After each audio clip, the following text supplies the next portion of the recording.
Welcome to a Thursday edition of the Investor Guys podcast. Mr. Bill Barnett, very snappy in your bright colored shirt and your dark colored jacket. Sir.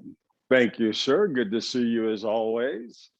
How my favorite girls doing? They are doing great. Charisma is excited because she has her friends coming over for a movie night. So toddlers, cool. Well, I don't know if 3.5 is toddlers, but pizza, about 6 little kids and their parents and everybody else, all descending upon the house tonight. Should be Uncle Bill said hello. I will let them know, and I'm sure they will appreciate it. They'll say hi back. So hello back for them. Today, we were going to talk about tax liens. We didn't even have to figure that out because we talked about tax deeds on Tuesday. A real quick, something we didn't mention on Tuesday, tax liens and tax deeds are what occur when you don't pay your property taxes. We did talk about that. Property taxes are used by the county and the cities for things like road maintenance, parks, law enforcement, so sheriff's department, police department, court services, all of that stuff, child protective services, I think I said fire services, also schools, school district. In fact, in Texas, where Bill is, everybody knows what school district they live in because that's also their tax district. It's called an ISD. So right off the top of your head, I'll bet you know what ISD you're in, correct? Yep. I actually am paying, my kids up until this year, all my boys, all three of them went to private school. And then my sophomore in high school decided that he wanted to find out what public school was like. So he's in a new school district. Today is the start. He's day number 7 for him. So he's third day, day 8, day 3 of the second week of school. He is in the Saginaw ISD, which is part of the Keller ISD or something like that. And ISD stands for Independent School District, for those of you who aren't in Texas. Yeah. So when they can't collect the property taxes, they have to collect them somehow. So they collect them from investors. Investors pay for those particular liens or those deeds, which reimburses the county so that they can get those services paid for.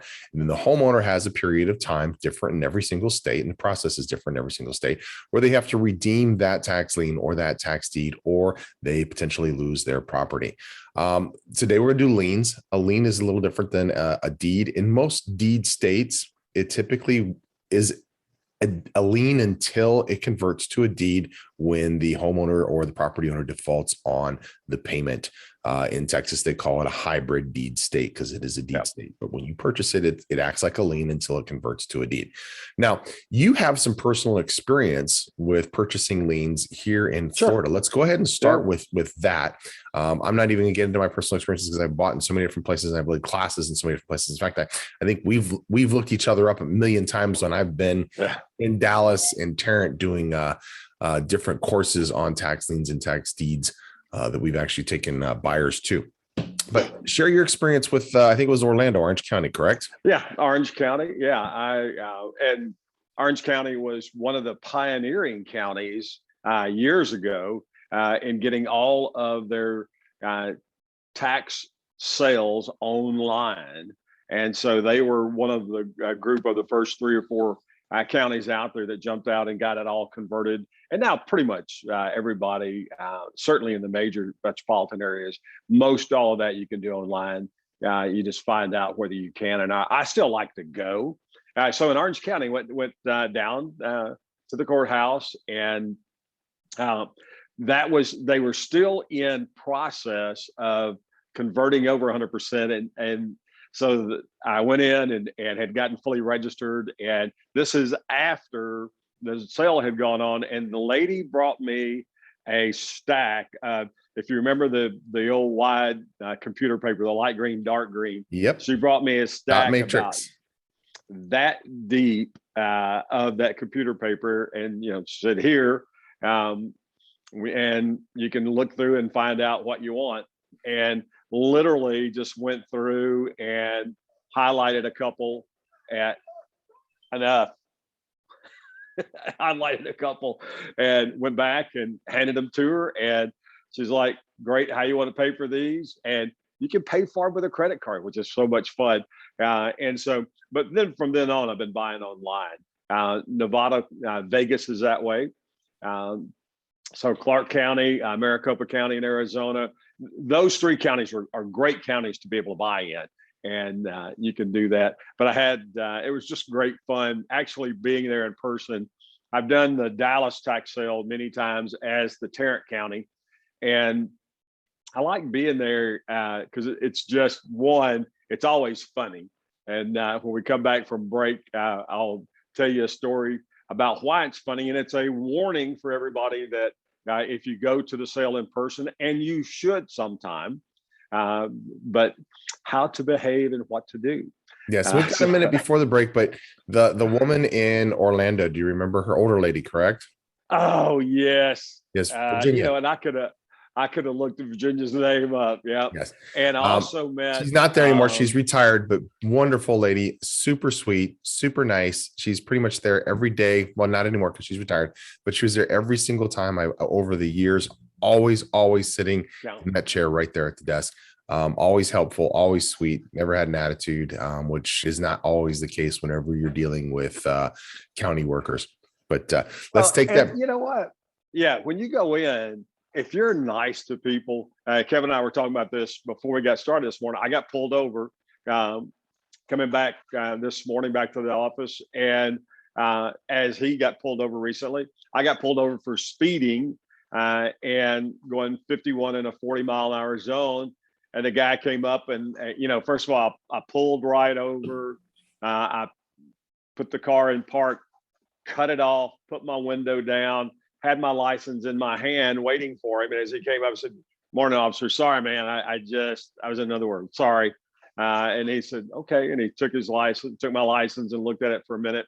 And he said, "Well, Mr. Barnett, I'm not going to give you a ticket. I'm going to give you a warning." Now, I believe 100% of that was attitude. I didn't give him any attitude and he didn't give me any. Now, was he 100% in his rights to write me a ticket? Absolutely, he was. I was 11 miles an hour over the speed limit. He could have easily written me a ticket and wouldn't have mattered what I had said. But because I was nice to him, I think it took a little edge off.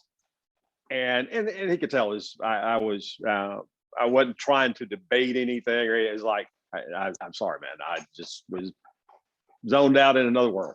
In a hurry to get to the Investor Guys podcast. That's right. Same thing with when we go in and we're working with liens, deeds, and certificates, when we're working with abandoned property with the county, all these kind of things. Be as nice as you can. If you have to bite your tongue, Kevin and I both have. I know I have hundreds of scars on my tongue where I've bitten it and blood's come running out of the corner of my mouth. But you be nice to people, and you're going to find that most of the time they're going to be nice back to you. And when you're trying to work with somebody like buying tax liens, you want to have cooperation, and the best way to get cooperation, there's that old saying, you catch more flies with honey than vinegar. So I want to throw that in. And for me, quick shout out to the police department at Palm Beach. You guys are always great, always professional. If I don't wave at you, you wave at me. And I really, that is the way a police force needs to act. When I got pulled over, it was about a week or two ago, and it was at night. I got pulled over and I knew I wasn't doing anything. And he literally pulled up. I was at a light and he did a U-turn as I drove by. I wasn't worried that I was doing something wrong, but I know a lot of times they check people who they don't think are supposed to be over there on the island. Maybe I had that look about me that night. He pulled me over. I had a headlight that was out.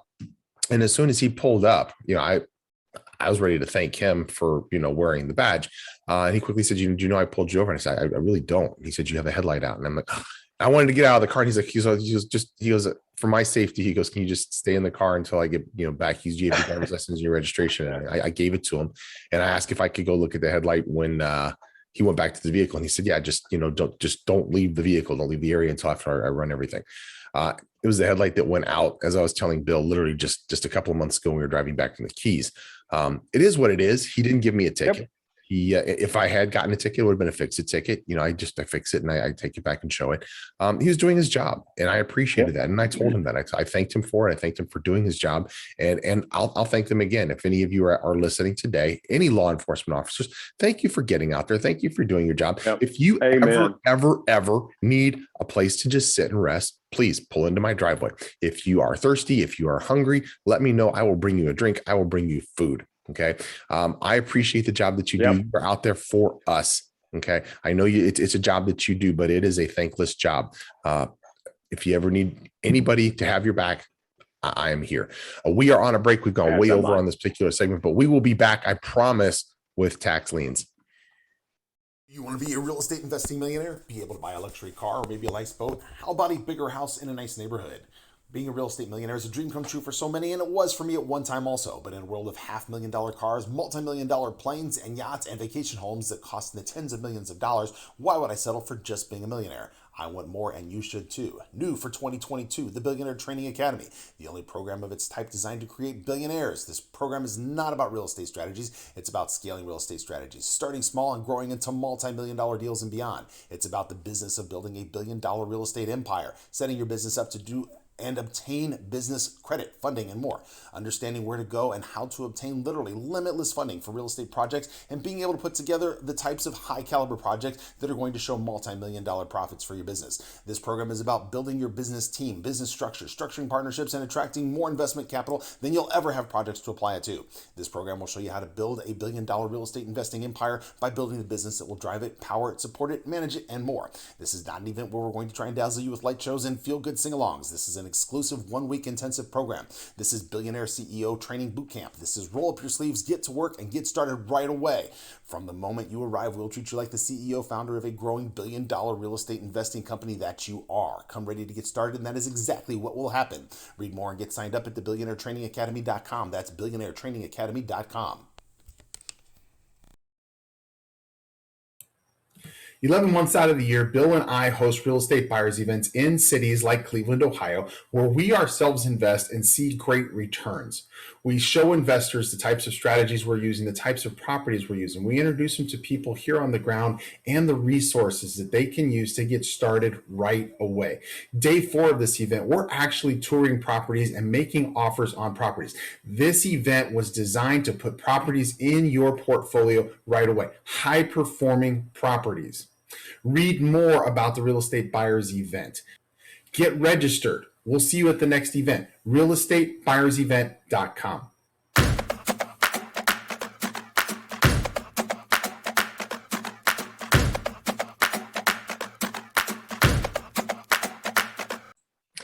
And we are back, and we're going to jump right into tax liens. Two of the best states for tax liens. Bill already mentioned them, actually. Arizona and Florida. And that is because both of them pay 18%. 18% is not what Bill and I are looking for. We've had that conversation on the last show. If you're looking for something that's going to give you a better return than, say, a money market or a CD or your interest in your savings account, 18% is phenomenal. Not as good as the 25% you'll get on deeds in Texas, but it is phenomenal. Let's talk about the auction process, because we did not cover that in Tuesday's show.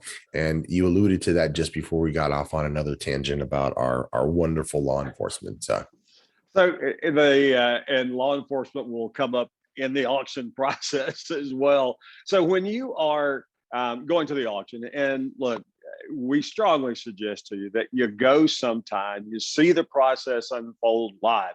You can just go, it's at the courthouse. You can just go and actually sit in without participating even. And you should do that if you think you want to start buying those. You should go one time and just observe and notice what's the process I need to go through. Well, one of the things you got to do is you got to get registered with the county. You just can't walk in there and start bidding. You have to be registered as a bidder. Then you got to know what the payment process is with the county. Like for us in Dallas and in Tarrant, you have 30 minutes to pay in full for whatever it is that you buy. When you are at the tax lien auction, it's right now. It's not even 30 minutes. It's right now. And you have two things. you have either a cashier's check or cash. They will not take a personal check. They don't want credit cards. So you'll see folks will come and they'll have a jacket on and it'd be 120 outside, and you might think they have a gun under their coat. What they've got is a bunch of cashier's checks, or they've got a lot of cash. And you don't worry about going there with a lot of cash. You might walking from the parking garage into the facility, but there are police officers everywhere. Usually county deputy sheriffs, and of course they're all armed. So you're in a pretty safe spot there, because there's a lot of cash changing hands this day.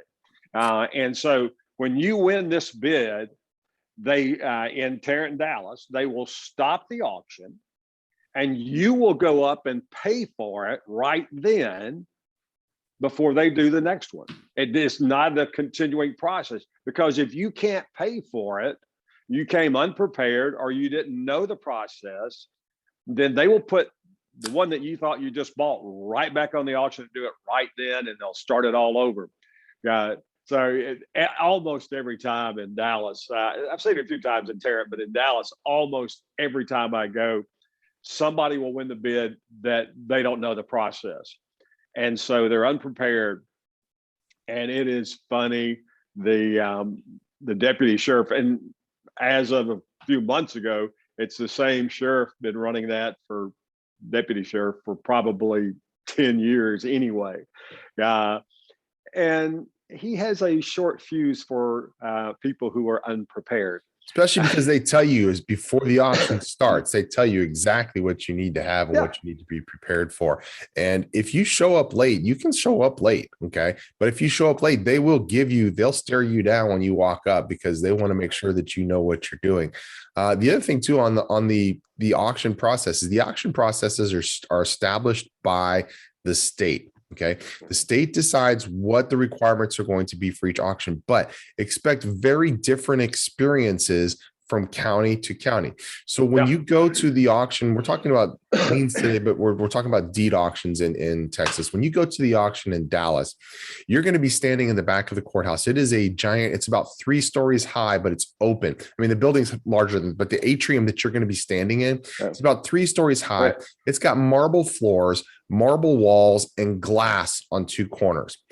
And inside that same area, okay, where they're conducting the tax sale, they're also doing foreclosures and probate sales. Okay.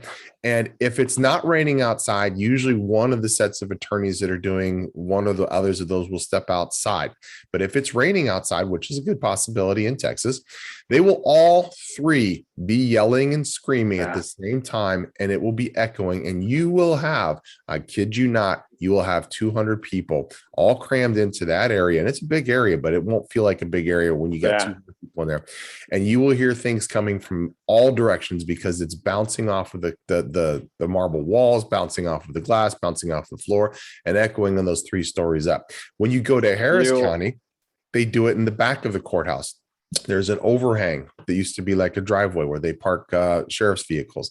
They do it there, and it is only the auction that they're out there doing. They have a table that they set up. You'll be glad to know that Dallas has separated out the tax liens. Oh, they have? So tax liens, they now have their own room, and it gets packed in a hurry, but it makes it so you can hear so much better. You still got the foreclosure and probate going on out in the atrium area, but they move tax liens into a separate room, and it's so much nicer. Where the old courtroom used to be adjacent to the atrium, probably. Yep. It's exactly where it is. So expect different processes, different places, but the requirements will be the same each and every time. Since we're talking about liens today, lien auctions oftentimes will work different. As Bill was saying, you can do bids on most liens online. So the way it works in Oklahoma, just to the north of Bill, is you put your bid online and you put your payment information. You don't get charged for the payment information until you win the bid. They run a computer on the auction day, you can actually show up for the auction. You can watch it all run out on the screen if you want. It happens so fast, you're not even going to be able to see the property that you bid on. Okay. But they connect a computer to a projector and it just flashes on the screen. A lot of people actually record it for some stupid reason because, again, it flashes so fast you can't see what's going on. The whole process takes a couple of minutes. It runs through the bids for every single lien that has bids on it, and it awards the bid to the person who has the highest bid. When that happens, if you bid online, then it'll send you a notice. It'll automatically charge your payment that you put online, and you've got that particular lien. You can show up in person a few days before, and you can go over lists and you can place the bid in person. It's actually a newspaper, which is what they do in Harris as well. They give you the whole printout of every single lien. Most states are that way now. Most states you can bid online. Now, important to remember, pretty much every single lien state and many deed states, if you do not make it to the auction, okay, you don't have to make it to the auction. Maricopa County is notorious for having thousands upon thousands of properties that they don't even get to. Maricopa County does their auctions, typically happens around Valentine's Day in February. They do it once a year in Arizona. They take 3 to 5 days, and they do this in a convention center, and there are still properties that they don't get to. You can buy every property that did not have a offer on it, or every property that they did not get to is available over the counter. And you can pick up that CD. Typically, they say within 90 days, but typically they have it ready in about 30 days. You pay, I think it's $45 for that CD. You can throw it into your computer. You can print out your own list. You can do your own due diligence, and you can make your offers on whatever liens you want to. And you can do it what's called over the counter. And as Bill said, you can do it with a credit card. You can do it over the phone. Or you can walk up in Phoenix in the courthouse, walk up to the desk at the tax office and let them know which one you want, and they'll get you all the paperwork. It is not complicated at all. It is not rocket science.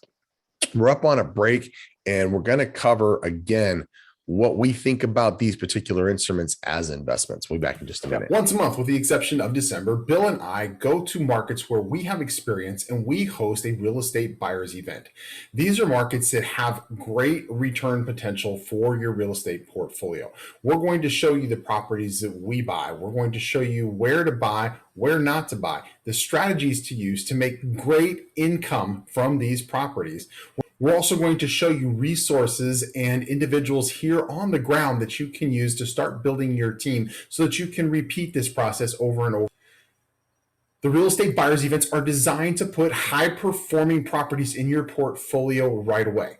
If you're interested in hearing more about the Real Estate Buyers Event, realestatebuyersevent.com. That's realestatebuyersevent.com. Read more about the events, check out the schedule, and register. We'll see you there.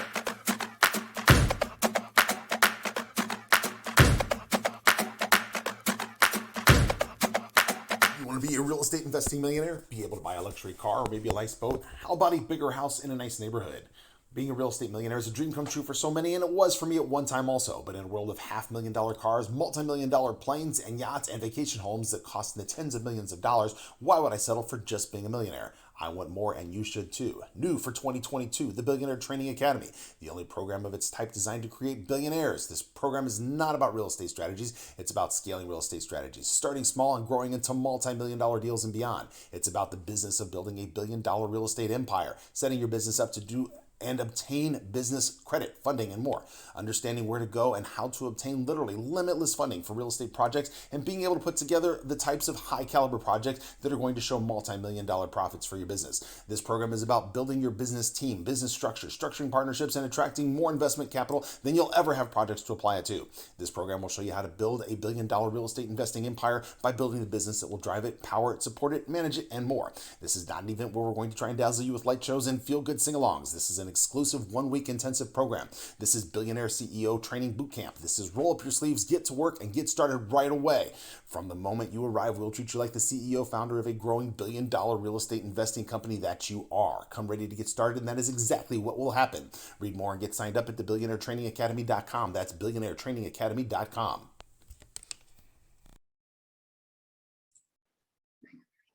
And we are back. And Bill and I are on the same page on this. if you're looking for an investment that is going to be better than what you're going to get at the bank, as far as an instrument, money market, CD, something like that, great. This is a great one. It requires a lot more work than purchasing a CD. Requires a lot more work than putting money into your savings account, but it pays a lot more. Don't plan on getting the property when you buy these when you buy these liens and deeds. Chances are you're just going to get the redemption, which is fine if you're happy with that 18% or that 25% or that 8% or whatever it is in whatever particular state. 99% of the time, you're not going to get the property. And if you do get the property, sometimes you're going to regret having that property. You're going to resent that they didn't pay for that property. If they didn't pay for the property, you can guess there's a reason for it. Okay. If they owed $5,000 on taxes and they weren't willing to pay $5,000 for a property that you think is worth maybe $100,000, what do you think that tells you about the property? So keep those things in mind. Do some due diligence. Check out the properties that you're going to be buying these liens and these deeds on. But as far as an investment, if you're looking for a great tangible investment, I was thinking about this morning, actually, Bill, while I was making my eggs. Real estate is the oldest investment in the world. It is the oldest, most tangible, longest lasting investment in the world.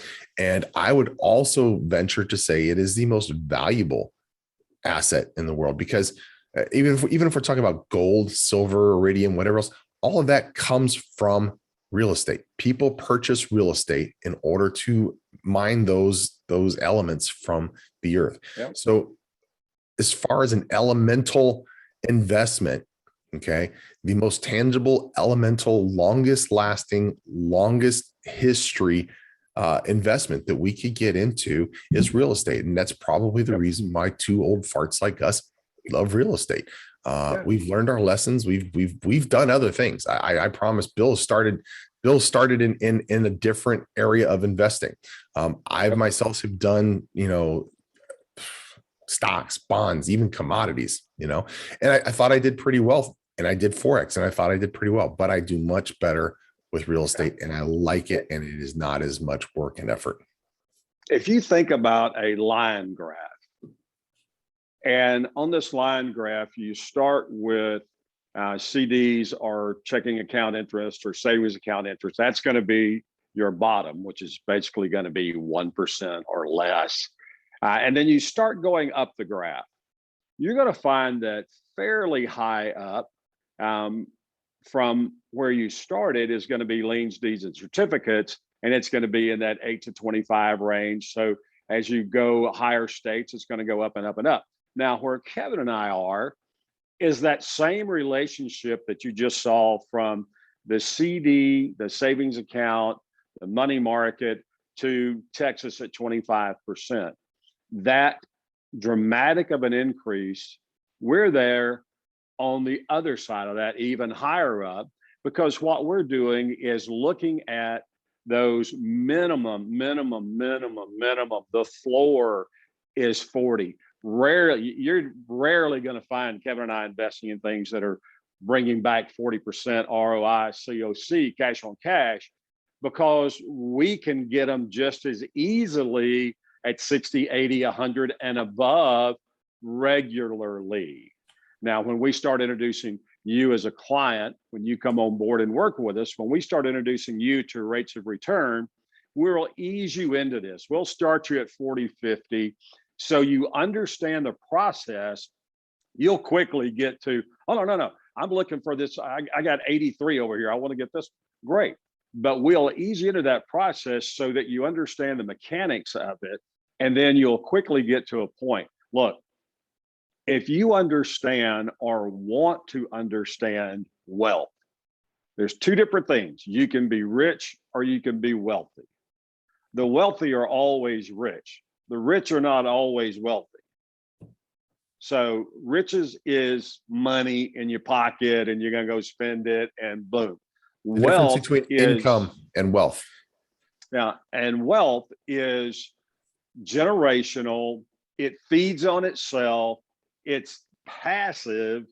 I don't have to mess with it very much at all.